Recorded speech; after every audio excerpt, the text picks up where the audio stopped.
জয় হিন্দ। আমি প্রভাস। আজকে এক নতুন আলোচনায় আপনাদের সকলকে স্বাগত জানাই। আশা করি আপনারা সকলেই খুব ভালো আছেন। আজকে আমরা যে বিষয়টা নিয়ে আলোচনা করতে চলেছি, আমরা আগে একটা যে শিক্ষক যে বাতিল ঘোষণা হয়েছে এটা নিয়ে একটা ভিডিও বানিয়েছি। আজকে আমরা এর সেকেন্ড পর্যায়ে আর কিছু বিষয় নিয়ে ভিডিও বানাতে চাই এবং যে সমস্যাটা হয়েছে এই সমস্যার সমাধান নিয়ে আমরা আলোচনা করব। আপনারা জানেন যে 26,000 শিক্ষক নিয়োগকে বাতিল করে দিয়েছে সুপ্রিম কোর্টের আদেশে। তো এই বিষয়ক আজকে ভিডিওটা আমরা করব। দেখুন, প্রথম পার্টে আমরা একটা বিশেষ আলোচনা করেছিলাম, আজকে সেকেন্ড পার্টে আমরা আরেকটা অন্য বিষয় নিয়ে আলোচনা করব। প্রথম কথা, আমি যে শিক্ষকদেরকে নিয়োগ থেকে বাতিল করে দিয়েছে, আমি প্রথমে বলেছি আমি যোগ্য অযোগ্যের বিচার আমি যাব না। তো আমি তাদের প্রতি অবশ্যই সহমর্মিতা জানাই। দেখুন, অবশ্য সেটা 2 নম্বরই হোক বা সঠিক পথে এবং যে করে হোক, মোটামুটি যেহেতু একজন ব্যক্তিকে একটা তার ইনকামের রাস্তা হতে পারে, সেটা শিক্ষকতা হতে পারে, যে কোনো একটা কাজের মাধ্যমে তিনি একটা ইনকাম করছিলেন এবং সেই ইনকামের বেস করে কিন্তু কেউ লোন নিয়েছে, কেউ বিভিন্ন মানে যে যার কাজ করেছে আর কি। এবং যেটা আমি বিশেষ করে দেখছি না সোশ্যাল মিডিয়াতে, যে বিভিন্ন ব্যক্তির বিভিন্ন রোগ হয়ে গিয়েছে, ক্যান্সার হয়ে গিয়েছে, তার চিকিৎসা করাতে পারছে না, বিভিন্ন মানে মেডিকেল যে কন্ডিশানগুলো ম্যাক্সিমাম আমি যেটা দেখছি, চিকিৎসা করাবে কীভাবে, কী করাবে চিকিৎসা, মানে এইরকম একটা বিশেষ ঘটনা চলছে। আপনারা জানেন আমাদের যে দৃষ্টিভঙ্গি প্রত্যেকটা বিষয় কিন্তু একটু অন্যরকম থাকে। আমরা সবসময় সাস্টেনেবিলিটির ওপরেই কিন্তু জোর দিয়ে থাকি এবং তার উপরেই কিন্তু ধ্যান দিয়ে আমাদের যে বিচারগুলো এবং যে সমস্যাটা থাকে সেই সমস্যার উপরে আমরা সমাধান করে থাকি সবসময়। দেখুন, আমি এখানে যে বিষয়টা বলতে যাচ্ছি, যেহেতু শিক্ষকদের যে চাকরিটা বাতিল হয়ে গেছে, যেহেতু একটা ইনকামের সোর্স ছিল, যেটা তারা 2016 থেকে একটা লম্বা সময় পর্যন্ত তারা ইনকাম ওখান থেকে পেয়ে আসছিল এবং তাদের একটা টাকার সোর্স ছিল, যেটা হঠাৎ করে চলে গিয়েছে, এটা কিন্তু খুবই একটা দুর্ভাগ্যপূর্ণ বিষয় এবং এটা অবশ্যই মানে সহ্য করার মতো বিষয় নয়, কারণ তাদের একটা জায়গা তৈরি হয়ে গিয়েছিল, এটা তো রয়েছে। এবং এর যদি অপর পাশে দেখেন, আমি এর অনেকগুলো পয়েন্টের উপরে আপনাদেরকে আজকে বোঝাতে যাচ্ছি। দেখুন, আমাদের ভিডিওগুলো কিন্তু লম্বা হবে, যদি অ্যাজ এ আনন্দ উপভোগ করার জন্য শর্ট ভিডিওর এই কনসেপ্টে যদি আসেন তাহলে বলবো অবশ্যই দেখার দরকার নেই। আমাদের প্রত্যেকটা ভিডিও কিন্তু লং ভিডিও হবে এবং প্রত্যেকটা ভিডিও কিন্তু একটা সাস্টেনেবিলিটি এবং একটা বিচারের উপর বেস করে তৈরি হয়, যার কারণে যদি আপনাদের ধৈর্য থাকে বিষয়গুলোকে অবশ্যই দেখবেন। তবে এটুকু বলতে পারি, ভিডিওগুলো দেখে কিছু জানতে পারবেন এবং বিচারের মধ্যে কিছু পরিবর্তন আনতে পারবেন এবং যদি বিচারের মধ্যে পরিবর্তন আনেন তাহলে ভবিষ্যতে কিন্তু জীবনে যে চলার পথটা না অনেকটা সুগম হয়ে যাবে আর কি। এবার যেটা আমি বলতে যাচ্ছি, দেখুন, যে ম্যাক্সিমাম আমি যেটা প্রথম পয়েন্ট বলতে যাচ্ছি, যে মেডিকেল যে কন্ডিশান, আমি কিন্তু আগেও আপনাদেরকে বলেছিলাম, আগামীতে যদি কোনো ব্যক্তি 50-1 লাখ টাকা রোজগার করেও সেও কিন্তু খুব গরিবের শ্রেণীতে থাকবে। ঠিক এই যে অনেকে দেখছে না যে আমাদের চাকরি চলে গেছে, ক্যান্সার হয়ে গেছে, বিভিন্ন অ্যাটসেট্রা হেলথ যে কন্ডিশানগুলো রয়েছে সেগুলো ট্রিটমেন্ট করব কীভাবে, যে বিষয়গুলো রয়েছে। আপনি একটা বিষয় লক্ষ্য করে দেখেছেন কি, গ্রামে কোনো একটা ব্যক্তি 10,000 টাকা যদি তার মান্থলি, ম্যাক্সিমাম গ্রামে কিন্তু রোজগারই হচ্ছে ম্যাক্সিমাম 10,000 টাকাই মানুষের গড় ইনকাম যেটা রয়েছে, তার সাথে সাথে তারা বাড়িতে সবজি থেকে শুরু করে সমস্ত চাষ কিছু করছে, তারা কিন্তু তাদের পরিবারকে সাস্টেন করে নিচ্ছে। কিন্তু এই যে যারা শিক্ষাক্ষেত্রে মানে যারা অ্যাজ এ চাকরি যখন পেয়ে যাচ্ছে, সকল মাস্টারি চাকরি বা কোনো একটা চাকরিতে মাধ্যমে পেয়ে যাচ্ছে, অ্যাজ এ গভর্নমেন্ট চাকরি যদি পেয়ে যায়, তারা কিন্তু জীবনে কৃষিক্ষেত্রটাই ভুলে যায়। এটা কিন্তু সবার ক্ষেত্রে বলছি না, আমার যতটা দেখেছি 90% কেসেস কিন্তু ঘটনায় এটাই ঘটে। যদি একটা সরকারি চাকরি হয়ে যায় তারা কিন্তু তাদের যে রুটস, তাদের যে জড়, তাদের যে কৃষি, ওটাকে কিন্তু তারা ভুলে যায়। বাস ওখান থেকে আমি একটা টাকা পাচ্ছি বা মার্কেটে গেলাম, খাবার কিনলাম, আমি আনলাম, খাওয়া দাওয়া করলাম, চললাম, আবার আমি কাজে চলে গেলাম, মানে অ্যাজ এ সকল আমি চাকরিতে চলে গেলাম, আবার আমি আসলাম, এইভাবে কিন্তু জীবনটা অতিবাহিত হচ্ছে। এইবার এখানে কি হয়, অ্যাকচুয়ালি আজকে যে কৃষিকাজ করা হচ্ছে বা যে আপনি চাল খাচ্ছেন বা যে সবজি মার্কেট থেকে কিনে খাচ্ছেন, ওটা কিন্তু পেস্টিসাইডস, মানে রাত্রে মারছে সকালে এনে বাজারে বিক্রি করছে, আপনি সেটা কিন্তু কিনেই খাচ্ছেন। এবং যখনই স্বভাবতই আজকের দিনে যে রোগটা বাড়তে চলেছে বা বাড়ছে, ক্যান্সার বা বলুন কিডনির রোগ বলুন, এই সকল রোগের পিছনে কিন্তু মূল যে কারণ সেটা হচ্ছে আপনার এই রাসায়নিক যে চাষ, কেমিক্যাল যে ফার্মিং, এটাই কিন্তু সবথেকে বড়, মানে এই কিন্তু জিম্মেদার যে সকল রোগগুলো আজ বাড়তিছে। এই যে আজ দেখছেন না, শিক্ষকরা বিভিন্ন ব্যক্তি, শুধু শিক্ষক নয়, বিভিন্ন ব্যক্তি রোগে ভুগছে, কিন্তু যেহেতু শিক্ষকদের এখন একটা নিউজ সামনে এসেছে, যার কারণে এই বিষয়গুলো সামনে এসেছে যে তারা তাদের চিকিৎসা করাবে কিভাবে। দেখুন, আমি যেটা আপনাদেরকে বলতে যাচ্ছি, কেবল আপনি যত টাকাই আপনার কাছে থাকুক না কেন, আপনি যদি নিজে অর্গ্যানিকভাবে, কমপক্ষে অর্গ্যানিকভাবে যদি আপনি কিচেন গার্ডেনিং না করেন, আপনার কমপক্ষে পর্যাপ্ত পুরোটা না করতে পারলেও 70-80% যে আপনার শাকসবজি প্রয়োজন যদি আপনি না তৈরি করতে পারেন, তাহলে কিন্তু এই রকমের রোগ আগামীতে আপনাকে শিকার হতেই হবে, কোনো করার নেই। কারণ বাজারে যারা চাষ করে নিয়ে আসছে বাড়িতে, তারা কিন্তু রাত্রে বিষ মারছে, খুব খুব খুব ক্ষতিকারক কেমিক্যাল প্রয়োগ করছে, এবং সেগুলো সকালে কিন্তু নিয়ে মার্কেটে আসছে এবং আপনি সেগুলো নিয়ে বাড়িতে যাচ্ছে। যখন এই সকল খাবারগুলো খেতে থাকবেন, কন্টিনিউ থাকবেন, সেখানে আপনি 50,000 থেকে 50 লাখ টাকাও যদি আপনি বেতন পান, আপনি বাঁচাতে পারবেন না, আপনি রোগে ভুগবেন।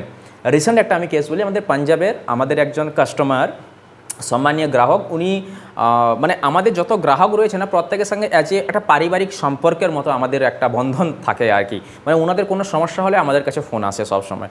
তো কিছুদিন আগে একটা ফোন এলো যে মায়ের এইরকম সমস্যা হয়েছে, তো ওনাকে ভেন্টিলেটারে শিফট করা হয়েছে। তো ওনাকে আমি তখনই বলেছিলাম, ভেন্টিলেটার যদি শিফট করা হয়েছে আপনি আর বাঁচাতে পারবেন না, কারণ ভেন্টিলেটার যাওয়ার পরে 1000 জনের মধ্যে 999 জন বাঁচবেন, এটা কিন্তু মেডিকেল একটা ট্রুথ, কিন্তু এগুলো প্রকাশ করা হয় না। তো বলেছিলাম, কিন্তু উনি তবু বাড়িতে বলছে দেখতে দেখতে কি মানা যায়, তো উনি তবু বাড়িতে এনে প্রায় খরচা করে দিয়েছে 2-2.5 কোটি টাকা। বাড়িতেও কিন্তু পুরো সিস্টেম উনি বসে দিয়েছিলেন, তবু বাঁচাতে পারেনি। তো দেখুন, টাকা কিন্তু যতই থাক না কেন, যদি আপনার খাওয়ার দাওয়ার বা ভোজন যে সকল খাচ্ছেন যদি এরকম কেমিক্যালযুক্ত খাওয়ার হয়, আপনি বাঁচতেই পারবেন না। এই যে টাকার মোহ, মানে যেটা বলতে যাচ্ছি, আজকে চাকরি পেলেই কিন্তু সে কী করছে, সম্পূর্ণরূপে ওই চাকরির একটা সামান্য একটা টাকা, 50,000 টাকা যদি মাসে হয়, সে চাষবাস ভুলে যাচ্ছে। চাষবাস ভুলে কী করছে, ওই বাজার থেকে সবজি কিনে আনছে, খাচ্ছে যাচ্ছে, এইভাবেই লাইফ চলছে। যদি এভাবে চলতে থাকে, আপনি কোনো দিন কিন্তু বাঁচতে পারবেন না, ওই টাকা আপনার কাছে কমই হয়ে যাবে। যে আজকে 10,000 টাকা রোজগার করছে, সে কিন্তু ওটাতেও খুশিদের মধ্যেই চলছে, এবং সেও বলছে আমি গরিব। আর যে 50,000 টাকা রোজগার করছে, সেও বলছে আমি গরিব। 1 লাখ টাকা যে রোজগার করছে, সে বলছে আমি গরিব। তাহলে পার্থক্যটা কোথায় থাকলো? সমস্যাটা তাহলে কোথায়? আমরা এই সকল বিচারের উপরে কিন্তু জোর দিই যে যতক্ষণ আপনি নিজের কৃষিকার্যের সঙ্গে যুক্ত না হবেন, কমপক্ষে যে সকল ভেজিটেবলস আপনার বাড়িতে প্রয়োজন হয়, সেগুলো যদি না আপনি নিজে তৈরি করতে পারেন, তাহলে কিন্তু আপনি 1 লাখ টাকা রোজগার করলেও কিন্তু একসময় আপনি এরকম স্ট্রাগল করতে থাকবেন, কারণ কেমিক্যাল ফার্মিংয়ের রোগী আপনি হবেন। আর মেডিকেল মাফিয়া, আমরা যে ওয়ার্ডটা সবসময় ইউজ করি, একটু ধ্যান দেবেন। কিন্তু আজকের দিনে আপনি এটা আপনারাও উপলব্ধি নিশ্চয়ই করছেন যে মেডিকেলে যদি কোনো কিছু একটা ইমার্জেন্সি চলে আসে, সাথে সাথে 2-3 লাখ টাকা কিছু বেরিয়ে যাবে। কোনো মানে আজকে মেডিকেলের কিন্তু লুট বেড়েই চলেছে। প্রতি বছর যে হারে ইনফ্লামেশনটা হয় না, সেই হিসাবে কিন্তু মেডিকেলের ইনফ্লামেশনটা খুব খুব খুব ওর গ্রোথটা খুবই বেশি রয়েছে।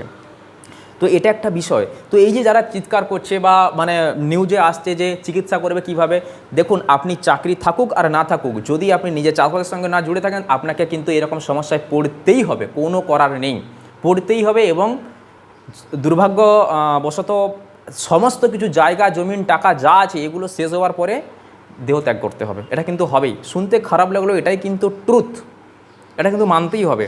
এইবার আমি যাচ্ছি সেকেন্ড পার্টে। এর প্রথম কথা, ওই শিক্ষকের প্রতি অবশ্যই আমরা সমবেদনা জানাচ্ছি। এইবার দ্বিতীয় যে বিষয়টা রয়েছে, দেখুন, ওনাদের চাকরি চলে যাওয়াতে প্রচুর পরিমাণে চিৎকার, হাই উতাস চলছে, মানে এক প্রকার যেন সব কিছু চলে গেছে, তারা জীবনে আর কোনো চাকরি পাবে না। এবার আমি যেটা আপনাদেরকে বলতে চাচ্ছি, দেখুন, চলে যাওয়াটা একটা খুবই দুর্ভাগ্যপূর্ণ, আমি এটাকে কখনো ডিনাই করছি না, কিন্তু আমি আরেকটা পার্ট আপনাকে দেখানোর চেষ্টা করছি। আপনি জানেন করোনাকালে বা এআই যেই চলে এসেছে, এআইয়ের আসার কারণে বিভিন্ন যারা প্রাইভেট সংস্থাতে কাজ করে, এদের কিন্তু মানে এ তো 26,000 গিয়েছে। করোনার সময় তো কয়েক লক্ষ ব্যক্তি যারা প্রাইভেট সেক্টরে কাজ করতো, ওনাদের চাকরি চলে গিয়েছিল তো না? তো তখন কি এত নিউজ বা হাই উতাস হয়েছিল না? কারণ কি, এখন এটা রয়েছে, একটা পলিটিক্যাল ইনভলভমেন্ট রয়েছে, যার কারণে এটা খুব বেশি পরিমাণে হাইপ হচ্ছে আর কি। আর করোনার সময় করোনার সময় কেন, প্রতি মান্থলি যত আপনার আর্টিফিশিয়াল ইন্টেলিজেন্স যতটা আপনার আরও মজবুতির সঙ্গে আসতে থাকবে, ধীরে ধীরে করে অনেক কোম্পানি থেকে অনেক এমপ্লয় কিন্তু যেতে থাকবে, অনেকেই চাকরি হারাতে থাকবে, কিন্তু সেগুলো নিউজে আসবে এবং তাদের কান্নাকাটির কোনো খুঁজে পাবেন না। কারণটা কি, তারা নিজের ট্যালেন্টের উপরে সবসময় ভরসা রাখে। একটা কোম্পানি থেকে বেরিয়েছে, তারা নিজে জানে আমার এই কর্মদক্ষতার কারণে আমি অন্য জায়গাতে কাজটাকে খুঁজে নিতে পারবো, বা তারা নিজেকে আরও তারা নিজেকে বিভিন্ন স্কিলকে শিখে আপগ্রেড করে বিভিন্ন কাজে আরও নিয়ে যেতে পারবে। মেন সমস্যাটা যেটা, দেখুন, সরকার কিন্তু আজকে সব কিছু প্রাইভেটাইজেশন করে দিচ্ছে। কারণটা কি, এই সকল কারণের কারণেই বিষয়টা হয়েছে। যে সকল আপনার গভর্নমেন্ট বিভিন্ন ডিপার্টমেন্টে যারা বসে আছেন না, এদের কাছে মানে খুব কম সংখ্যক, মানে এটা বলতেও হয়তো খুবই আমার মানে লজ্জা লাগছে, গভর্নমেন্ট সেক্টরে 100% মানুষের মধ্যে 30% মানুষের মধ্যেই অ্যাকচুয়াল যদি দেখতে পাবেন কোয়ালিটি আছে। মানে একটা তো মুখস্থ বিদ্যা এক সময় ছিল, ওই মুখস্থ বিদ্যার ফলেই কিন্তু তারা একটা কাজে ঢুকে গিয়েছে, কিন্তু তারপরে যে নিজেকে আপগ্রেড যে করতে হয় এই সিস্টেম কিন্তু নেই। এই যারা মাস্টার ধরুন আজকে রয়েছে, এরা কিন্তু চাইলে কি অন্য কোনো জায়গাতে যোগ দিতে পারে না? এরা কারণ কোয়ালিটিটাই এদের মধ্যে খুব, আমি সবার মধ্যে বলছি না, হয়তো অনেকের মধ্যে কোয়ালিটি রিয়েলিতে আছে, কিন্তু ম্যাক্সিমামের মধ্যে কোয়ালিটি হয়তো নেই, যার কারণে তার অন্য কোনো জায়গাতে চান্সই করতে পারবে না। এখানেই হচ্ছে মেন হচ্ছে পীড়াটা চলছে আর কি, এখানেই হচ্ছে মেন পীড়া। কারণ তারা নিজেরা জানে তাদের নিজের এবিলিটির উপরে তাদের কিন্তু ট্রাস্ট নেই, বিশ্বাস নেই, যে তাদের যদি এবিলিটি থাকতো তারা কিন্তু অন্য জায়গাতে অবশ্যই যেতে পারতো। বিভিন্ন বহু কাজ রয়েছে, কারণ তাদের মধ্যে সেই স্কিলটি নেই, তাদের মধ্যে সেই এবিলিটিটাও নেই যে তারা তাদের ওই কোয়ালিটির উপরে ভর করে অন্য কোনো জায়গাতে যেতে পারে। কারণ কর্পোরেট সেক্টরে তো প্রতিদিন কাজ ছাঁটাই হচ্ছে, আজকে ছাঁটাই করলো, কালকে ওই ব্যক্তি অন্য কোনো কোম্পানি থেকে আবেদন করলো, অন্য কোনো জায়গাতে পেয়ে গেল।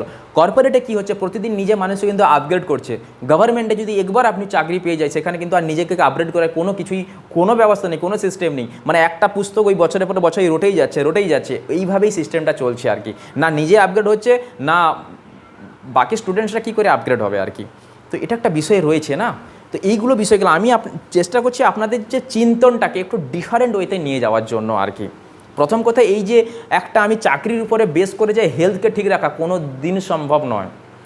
হেলথ ঠিক রাখতে হলে ফুড অ্যাজ মেডিসিন, খাওয়ারের উপরে আপনাকে যদি দিতে পারে, সেই খাওয়ারটা আপনাকে নিজেকে চাষ করতে হবে, নিজেকে বানাতে হবে। যতটা জায়গা আছে, বাড়ির ব্যালকনি হোক, যাই হোক, যেখানে হোক, চেষ্টা থাকলে সব কিছুই করা যায়। কলকাতার মতো জায়গাতে মানুষ এখন কিচেন গার্ডেনিং করতেছে, নিজের বাড়িতে বিভিন্ন জায়গাতে করতেছে। তো সেখানে বিভিন্ন জায়গাতে আপনি এগুলোকে আরামসে করতে পারেন, এর উপরে জোর দিতে হবে। কারণ চাকরি ভরের মানে ডিপেন্ড করে কোনো দিন এই সকল জীবনকে অতিবাহিত করতে যাবে না, তাহলে কিন্তু সবথেকে বড় ভুল করবেন আগামীতে। আর আগামীতে কিন্তু বহু চাকরি যেতে থাকছে, বহু চাকরি চলে যাবে, কারণ ম্যাক্সিমামের কাছে কোয়ালিটি নেই, ম্যাক্সিমাম ব্যক্তির কাছে কোয়ালিটি নেই। আর এই যে বিশেষ করে যে গভর্নমেন্ট সেক্টর না, এখানে আরও এর যে প্রক্রিয়াগুলো দেখুন, আন্দোলন তো একটা হচ্ছেই, আর একটা বিষয়ের উপরে আন্দোলন করা উচিত, বা প্রত্যেকটা জনগণকে আওয়াজটা যেন আসে। এই যে সিলেকশন প্রসেস, একে খুবই টাফ করতে হবে। যেমন ইউপিএসসি একটা খুব টাফেস্ট ওকে বলা হয়, কিন্তু ওটাকেও আরও টাফেস্ট করা প্রয়োজন। ঠিক সেই রকম প্রত্যেকটা গভর্নমেন্ট সেক্টরে একটা টাফ একটা এইরকম এমন একটা প্রসেস বানানো উচিত, যেই প্রসেসকে কমপ্লিট না করে ওখানে আরও এগোতে পারবে না। যেমন ধরুন এই যে প্রাইমারি নিয়োগ হচ্ছে বা হাই স্কুল যে টিচার নিয়োগ হচ্ছে না, এই যে এই প্রক্রিয়াকে যদি সচ্ছল করতে হয়, কারণ ধরুন এইরকম যদি আপনার 2 নম্বরীভাবে দেখুন, ওয়েস্ট বেঙ্গল অলরেডি কারেক্ট হয়ে গেছে, এখানে সব কিছুই কারেক্ট, এটা নিয়ে বলার কিছু নেই। কিন্তু আমরা যদি একটা বিষয়ের উপর আরও আওয়াজ তুলি, যে যদি এই যে নিয়োগ প্রক্রিয়াগুলো এগুলো যদি আরও স্ট্রিক্টলিভাবে করা হয়, এখানে এক্সট্রা কোনো কমিশনার পুরো বসাতে হবে আর কি, যেখানে সেন্ট্রালের টিম থাকবে, স্টেট টিম থাকবে, প্রত্যেকটা জায়গায়। মানে গভর্নমেন্টের সমস্ত চাকরি যদি এইভাবে কিছু করা যেতে পারে না, এটা দেখুন এই যে এগুলোর উপরে আলোচনা করতে হবে। আলোচনা করলে আলোচনার ভিত্তিতে বিভিন্ন আরও হয়তো ভালো ভালো মজবুত কোনো সিস্টেম বেরোতে পারে আর কি। কিন্তু যেটা এরকম সিস্টেম বানাতে হবে, এর উপরে কিন্তু আমাদের আওয়াজ তোলা উচিত, কিন্তু কেউ তুলবে না, সিস্টেমটাকে 2 নম্বরই রাখতে হবে আর কি। কারণ নিজেদের তো ম্যাক্সিমাম কোয়ালিটির উপরে কোনো ভরসা নেই, ওই ঘুষ দিয়ে যেতে হবে। আমার মনে হয় এইরকম সিস্টেমের উপরে খুব জোর দেওয়া উচিত। আর দ্বিতীয়, এই যে যারা অনেকে প্রাণ ওই কে ট্রেনে ঝাঁপ দিয়ে দিচ্ছে, কেউ বলছে আত্মহত্যা করে নেব, এগুলো কি জানেন, এগুলো হচ্ছে কমজোর দিমাগের নিশানি। যদি আপনার কাছে আপনি মনে করেন আপনার কাছে নিজস্ব ট্যালেন্ট আছে, নিজের ক্যাপাসিটি, এবিলিটি সব কিছু রয়েছে, আপনি অন্য জায়গাতে ট্রাই করে নিন, চাকরির তো অভাব নেই। বিশেষ করা হচ্ছে একটা হায়ুতাস, আমি নিজে কিছু জানি না, একটা কাজ পেয়ে গিয়েছিলাম, চলছিল। তো যাদের মধ্যে এই কমজোর একটা মানসিকতা রয়েছে না, তারাই কিন্তু এই আত্মঘাতী পথটা বেছে নিচ্ছে আর কি। তো এটা বলছি, এটা খুবই লজ্জাজনক একটা বিষয়। দেখুন, এটা একটা সমবেদনা জানানোর বিষয়, এবং এটা খুবই লজ্জাজনক বিষয় যে আত্মহত্যা করে নিচ্ছে আর কি। এটা খুব কমজোর দিমাগের এটা সিম্বল আর কি। তো সেই জন্য আমি আপনাদের বলবো, মনকে শক্ত করে রাখুন, নিজেকে আরও মজবুত করে তুলুন।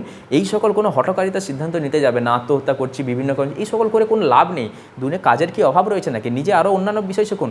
আমি বলছি, যদি আপনাদের মধ্যে কেউ কোনো কিছু, সে শিক্ষক হতে পারেন কেউ, বা অন্য কোনো ফিল্ড থেকে হতে পারেন, যদি আপনাদের মনে কোনো সহযোগিতা দরকার, এগ্রিকালচার রিলেটেড সহযোগিতা দরকার, এবং আজকে কিন্তু কেরিয়ারের অভাব নেই, অনেক কেরিয়ার রয়েছে, সেখানে যদি কোনো গাইডেন্সও প্রয়োজন আপনার মনে হয়, আপনারা আমনাই ফাউন্ডেশনের সাথে যোগাযোগ করুন। অবশ্যই যতটা সম্ভব আপনাদেরকে চেষ্টা করা হবে, যতটা সম্ভব সহযোগিতা করা যেতে পারে। বিভিন্ন রকম ট্রেনিং বা বিভিন্ন রকম গাইডেন্সের মাধ্যমে সহযোগিতা আমরা যতটা সম্ভব চেষ্টা করব করার জন্য। কিন্তু এরকম হঠকারিতার সিদ্ধান্ত থেকে যাবেন না। তো আমি বললাম না, কর্পোরেট যারা রয়েছে, যারা কর্পোরেটে কাজ করে না, এদের মধ্যে কিন্তু এরা সবসময় নিজেকে আপগ্রেড করতে থাকে, যার কারণে এদের চাকরি চলে গেলেও কোনো টেনশন থাকে না, মানে অন্য জায়গাতে স্কিলকে আপলোড করে চলে যেতে পারে। আমি তো নিজেই দেখি, কোনো কোম্পানি থেকে বেরিয়ে গেছে, নিজে আরও কী করছে, আরও জিনিস অন্য একটা কিছু শিখে টেকে আরও অন্যান্য জায়গায় গিয়ে অ্যাপ্লাই করছে। তো এইভাবে কিন্তু তাদের জীবন চলতে থাকে। এই নয় যে তারা চাকরি থেকে মানে কোম্পানির চাকরি থেকে বাদ দিয়ে দিলে তারা কান্নাকাটি এইসব করে, এটা হতে থাকে জীবনে, এটাই হবে। কিন্তু এই সরকারি চাকরি, এই যে একটা ব্রেনের মধ্যে বসে গেছে না, সরকারি চাকরি পেয়েছিলাম, আর তো আমার মধ্যে ক্যাপাসিটি নেই পাওয়ার, একবারে আমি পেয়ে গেছিলাম, ওই পড়ে পেয়ে গেছিলাম, আর তো কোনো তো স্কিলকে কোনো দিন আপগ্রেডই করে না। তো এই যে ভয়, এই ভয়ের কারণে কিন্তু তাদেরকে মানে বিভিন্ন রাস্তাতে যেতে প্রেরিত করছে আর কি, এই যে মনের মধ্যে যে সুপ্ত ভয়টা বসে আছে। তো আমি আপনাদেরকে বলবো এই সকল থেকে বেরিয়ে আসুন, নিজেকে আপগ্রেড করুন। অবশ্যই যেটা আপনাদের সাথে হয়েছে সেটা খুবই মর্মান্তক বিষয়, সমবেদনা তো আমাদের রয়েছে, কিন্তু সাথে সাথে কোনো করার নেই। যখন একটা বিষয় হয়ে গিয়েছে না, সমস্যা যখন হয়ে গেছে, আপনাদের সবসময় সমাধানের উপরে ফোকাস করতে হবে। ওই সমস্যাটা নিয়ে পড়ে থাকলে কিন্তু হবে না। নিজে এইভাবেই কন্টিনিউ আপনারা পড়ে জীবনটা আরও একটা অন্যান্য একটা খুব বিষণ্ণতার দিকে চলে যাবে। তাই বলছি, আপনারা নিজেকে শক্ত করুন, আরও নিজেকে স্কিলকে আপগ্রেড করুন, অন্যান্য জায়গাতে আরও চেষ্টা করুন। এবং আমার তো মনে হয় যারা সঠিক পদ্ধতিতে গিয়েছিল চাকরি নিয়োগ, তাদের মধ্যে যদি সত্যিকারের ট্যালেন্ট থেকে থাকে, তারা কিন্তু অন্যান্য জায়গাতে বা আবার এসএসসিতে ট্রাই করে তারা আবার চাকরিকে হাসিল করে নিয়ে নিতে পারে। তো এই বলে আজকের ভিডিও শেষ করছি। যদি এখানে আপনাদের কোনো মতামত দেওয়ার থাকে অবশ্যই কমেন্ট সেকশানে জানাবেন।